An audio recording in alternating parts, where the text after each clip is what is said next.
All right, let's talk about the absolute battleground that is Rezolve AI right now. The stock is facing a full-on assault from short sellers, and frankly, its future is kind of hanging in a balance. We're going to break down who's behind the attack, why the company is so vulnerable, and what all this means if you're watching this AI player from the sidelines. So let's be perfectly clear about what's going on here.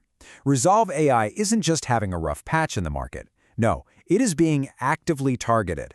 We are talking about a serious, coordinated effort by investors who are betting a ton of money that this stock is going to tank. This is a direct hit on the company's value. And that, of course, brings us to the million-dollar question. Is all this negative heat a giant, flashing red warning sign to stay away, or is it actually creating a rare opportunity to get into a really promising AI company at a massive discount? That's what we need to figure out. So here's how we're going to tackle this. First, we'll look at the attack itself. Then we'll get into a problem that honestly the company kind of created for itself. After that, we'll zoom out and look at the whole nervous market, explore the diamond and the rough argument, and then wrap it up with a potential game plan for investors. Okay, let's start with the attack. To really get a feel for the kind of pressure Rezolve is under, you have to look at the data. And trust me, the numbers here, they are pretty wild. Right now, the estimated short interest in Rezolve is a massive 24.22%. Now, what does that even mean? Well, think of it like this. For basically every 4 shares of this company that are out there, one of them is being used to actively bet against it. That is an unbelievably high level of negative sentiment from the market. And the sheer scale here is just wow. On one single day recently, 2.5 million shares were sold short. Just let that sink in. This isn't some slow leak. It's a tidal wave of selling pressure, pretty much designed to overwhelm the stock and push that price down hard. And you know, this isn't some old problem that's going away. It's actually getting worse. You can see on the chart here that short interest just jumped from under 20% to over 24%. The pressure is not easing up, it's building. But here's the thing. This short attack isn't happening in a vacuum. To really understand why Rezolve is such a juicy target for the bears, we've got to look at a major problem that's coming from inside the company itself. And that problem is something called stock dilution. For anyone who's not familiar, it's pretty simple. It's just when a company creates and sells new shares of its stock.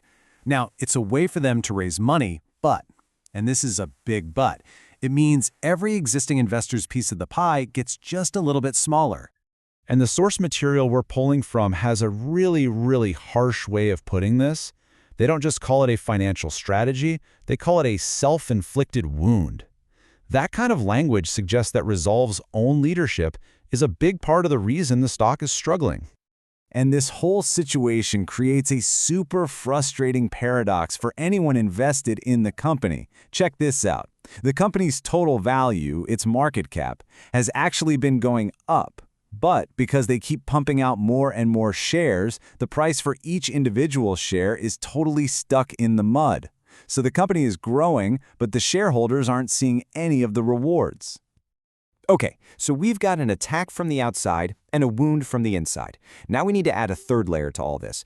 It's all happening while the entire market is basically walking on eggshells. Investors right now are staring down what's being called a wall of worry. I mean, there are fears about everything. A government shutdown, global markets, you name it. And in this kind of environment, what traders call risk-off, investors get nervous. And what do? They sell their riskier stocks first. A small-cap AI company like Rezolve, yeah, it's a prime target for that kind of sell-off. So, we've got the short sellers, we've got the dilution, and we've got a super nervous market. It sounds pretty bleak, right?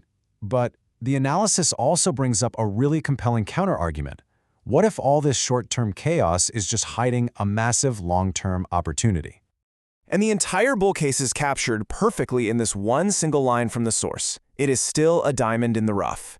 The idea here is simple. If you can tune out all the day-to-day market noise, the actual business underneath is valuable, and it might just be waiting for its moment to shine. And there are actually some numbers to back this idea up. The company is valued at around $1 billion, but it's targeting over $300 million in revenue by 2026. Now, in the high-growth tech world, a valuation that's only about 3 times its future revenue, that's actually considered pretty reasonable. You could even argue it's cheap. And then you've got this little bit of intrigue from the CEO, Dan Wagner. He added some fuel to the fire with a pretty cryptic comment. When he was asked about the stock's poor performance, his only reply was, "For now." Which, come on, that's a pretty clear signal that he thinks good news is just around the corner. So you've got this unbelievable tug of war. The stock is under a massive attack, but it has this potential long-term story. So how on earth are you supposed to approach something like this? Well, the source material we looked at actually lays out a very specific game plan. And the whole strategy is built on this timeless investing principle. You make money when you buy a stock at a good price, not when you sell a stock. In other words, your profit isn't decided when you sell.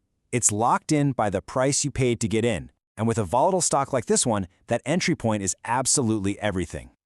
So here's the specific tiered plan from the source. It suggests that buying below $2.50 a share is a good price. Now, if all this intense selling pressure manages to push it down to around the $2 mark, that's seen as a really good opportunity. And if the panic sends it anywhere below $2, well, that's described as a gift for anyone who believes in this company's future. And all of this just leaves us with one final, pretty important question. In a market that's driven by fear and short attacks and just constant noise, is the best strategy not trying to outsmart everyone else, but just having the patience to execute your plan and let a good price come to you?